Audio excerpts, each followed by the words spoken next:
Greetings, ladies and gentlemen, and welcome to this latest version of Tales from Outer Space, where I take an HFY story from somewhere around the internet and read it aloud for your enjoyment. All the relevant links are down below. Like, subscribe, and all that YouTube comf to help this video and channel grow. Anyways, as always, I hope that you enjoy. Just quickly, I'd like to say happy birthday to John Silva, a long-time viewer and supporter of the channel. Happy birthday, John, and I hope you have a good one.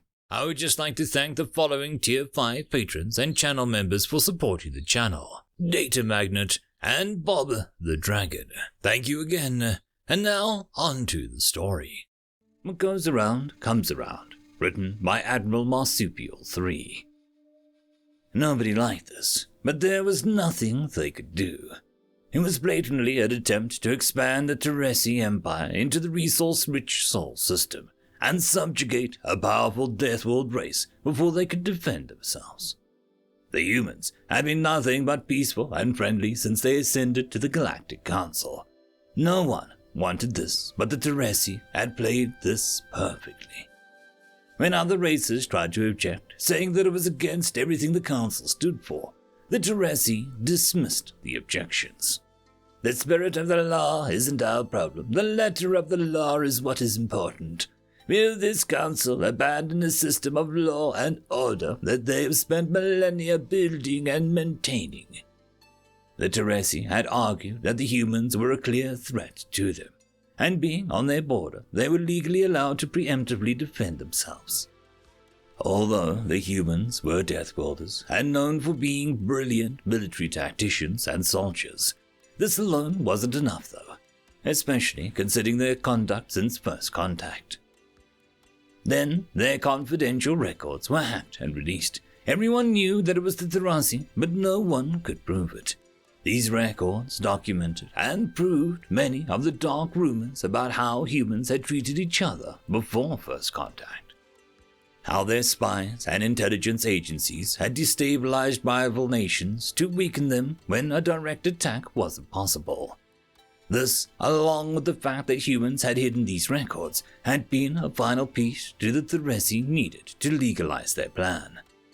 Although the humans were the first Deathworlders to reach the stars, any individual capable of fighting multiple members of any race at the same time and winning, even though they were the premier military tacticians amongst the galaxy, they didn't stand a chance against the Teresi in a war, and even the humans knew it. The humans numbered less than 20 billion and had only joined the wider galactic community 10 years ago. The Teresi numbered in the tens of trillions and were much more technologically advanced than the humans, having been amongst the stars for thousands of years. The declaration of war was approved as legal. The Erosa representative stood and requested to bring a new matter to the council. The speaker approved this move to new business. The Erosa were the most technologically advanced race in the galaxy, once having the most prosperous empire in the Milky Way, until they had committed a great crime and had their empire torn apart by the combined might of the Galactic Council. The humans were outraged. You've doomed our people to death and subjugation, and you just move on to the next point of business like nothing has happened. The speaker sympathized. I appreciate how terrible this must be for your people, but the matter is clearly resolved under the law, and we have 450 quadrillion beings we're responsible for. We cannot stop functioning of the council because of less than 20 billion. I'm sorry. The Erosa ambassador waited patiently for the uproar to die down. They hated the Teresi and liked the humans. They didn't want them to be punished for interrupting them, so didn't complain to the speaker. Once the chamber was silent, they began. As you all know, several decades ago, a shameful dark secret of our people was uncovered. Our leaders had created a secret unit to abduct and experiment on other races, so we could further our scientific knowledge and tighten our grasp on power in the galaxy. As part of our deserved punishment for those transgressions, we were ordered to provide compensation to the races affected. I am here today to unfortunately heap further shame upon my people. There is a race we have not yet put things right for. The humans. The Teresi saw this for what it was, a way to exploit the law to strike back at them by strengthening the humans before their invasion. This was because the Teresi pushed for such harsh punishments from the Erossi's crimes, and it was their turn to be outraged. As they started shouting their objections, the Speaker of the Council interjected again. You know the rules of this chamber. You don't interrupt another race while they are presenting new business. You will get your chance to ask questions and raise objections afterwards. The Erosa continued as the humans sensed there may be hope after all. I have submitted to the Council proof from our own files of abduction and experiments on these poor victims of our terrible crimes. Unfortunately, due to the previous compensation that we've paid out to, we cannot offer financial compensation or any physical resources without leaving our people unable to survive themselves, so we cannot offer either. The humans saw their last hope fade. The Erosa continued. We do, however, have a possible alternate solution. Under council law, if someone is unable to meet a legally determined compensation, they can offer other legal means of compensation if the victims accept the payment. We are willing to offer the humans half of our remaining ships and weapons, plus the manufacturing facility. The Terasi, realizing that armed with Erosa technology, the humans would be more than able to repel them, and once again were outraged. You can't do that. Galactic law clearly states you cannot provide weapons technology to a race that doesn't have access to that technology themselves. This is a blatant attempt to interfere with legal conflict with humans. The Speaker stopped the Terasi again. I have told you once already, do not interrupt a fellow member before they have finished speaking. The Erosa started to remove their helmet, shocking the entire chamber. None in living memory had seen their faces. As their helmet was removed, it revealed their large, bulbous heads with grey skin and large eyes. The humans gasped. Greys are real. The Erosa continued to address the now shocked and silent chamber. To address the Terosa point, we would usually be unable to offer such payment. However, as you are aware, several of our kind scrubbed a lot of records from our legal activities in an attempt to avoid recrimination once the Council's investigation began. Upon review of the human's own history, we have found further proof of our actions against these people. Please see the attached file regarding something the humans call the New Roswell Incident. It clearly shows that one of our ships crashed on their planet and was recovered by humans. Therefore, as they have access to this technology already, we aren't breaking any law. The Terasi interrupted again, now seething with rage. Even the humans' records show that this isn't true. These records, all the Erosa call them, are conspiracy theories spread by nutjobs and confirmed as such of their own records. There is no proof to back up the Erosa's ludicrous claims. This is truly a desperate attempt to illegally influence the war, as revenge against us for making sure that they are suitably punished for their vile crimes. Once again, the speaker made herself heard again, now with a very annoyed tone in her voice. If you interrupt before the fellow council member has finished their allocated time again, I will have you found in contempt of the council and removed from this chamber. The Erosa, completely unflustered, continued once more. Thank you, Speaker. As you know, the human governments at the time were well known for underhanded and secretive programs. It is in fact part of the justification for the Teresi's declaration of war. I believe the direct quote is, Further proof of the humans are justifiable threats to our sovereignty is demonstrated by the previous disruption of rival governments on their own homeworld. Their own records provide proof that the falsified records about these incidents to avoid recrimination show that their current claims that they don't do that anymore can't be taken at face value, even though the Council have found no proof that they are planning such an act at this time. The nation our ship crashed in was one of the main perpetrators of these acts against rival nations. The same acts Terrassi are using as justification for their invasion. So by their own admission, those records cannot be entirely taken for fact. Although this isn't proof enough on its own, around this time one of our ships went missing in that area. One of our light frigates, not a large ship, but, embarrassingly, one of our more advanced ones.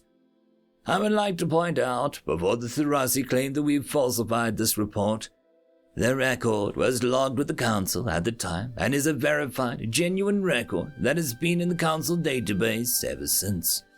Therefore, it is legally reasonable to assume that the humans have access to the technology.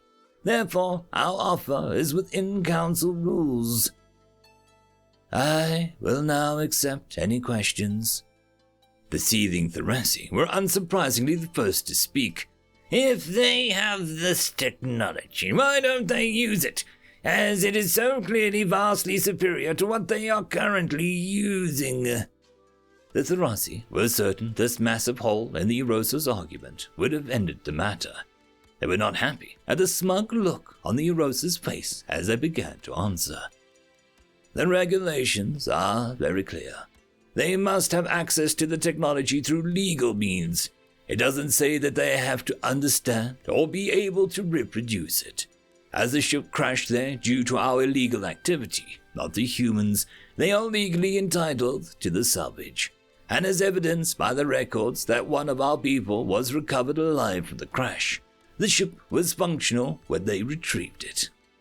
The Terrassi lost its temper and started shouting at the Erosa.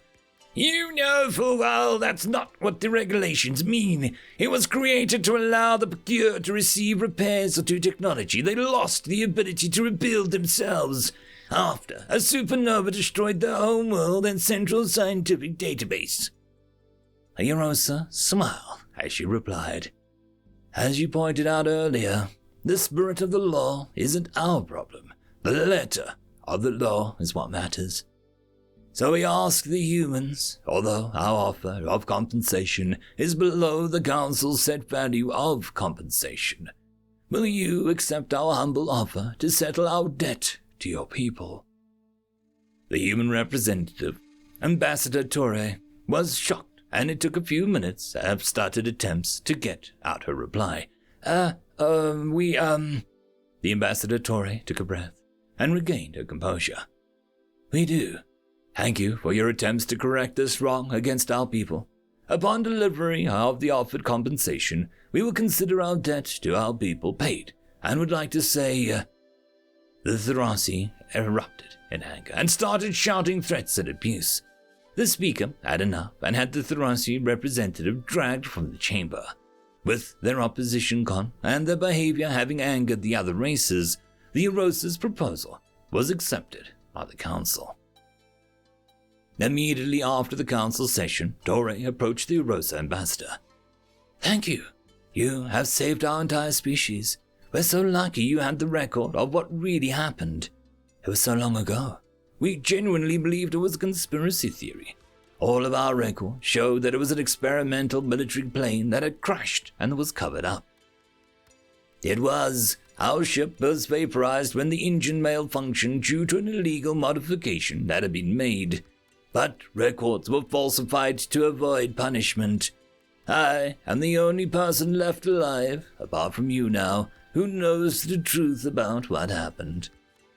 Why take the risk of lying to the Council, when you are already in such a weakened state yourself, to help us? What I said isn't entirely untrue. We do legally owe you compensation. We did, I am ashamed to admit, abduct one of your people to experiment on. When they were on that ship, an incident occurred.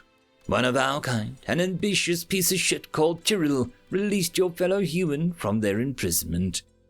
Ambassador Torre tried to carefully word a reply. At the risk of angering someone who may have just saved our people, if I may be blunt, he doesn't sound like a piece of shit to me if he was freeing our people from illegal and non-consensual experimentation. He didn't do it for the people for some moral objection. In fact, it was his idea to abduct one of you. The reason he did it was because he was related to the leader of the science team who were running the experiments, who was a very wealthy person in our society. He intended to disgrace the leader so that they would forfeit their belongings and assets. It would have worked if not for the second part of his plan. Trial wasn't only second in line for the inheritance of the assets. The leader's infant daughter was first in line.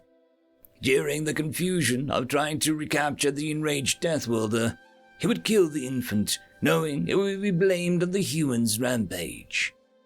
As him, the gods were paid off, went complete to his plan. The human had almost reached the escape pod, which was near the leader's quarters, for obvious reasons. The human saw what was about to happen and attacked Trial and the gods. They could have escaped, but stopped to help an infant they didn't know of a race that had kidnapped and experimented on them.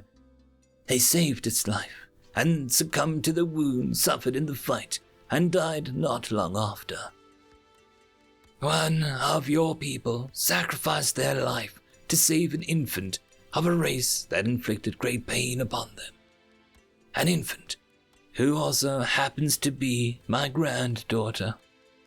The fact that repaying the debt fucked over the Teresi is what you humans would call icing on the cake. End of story.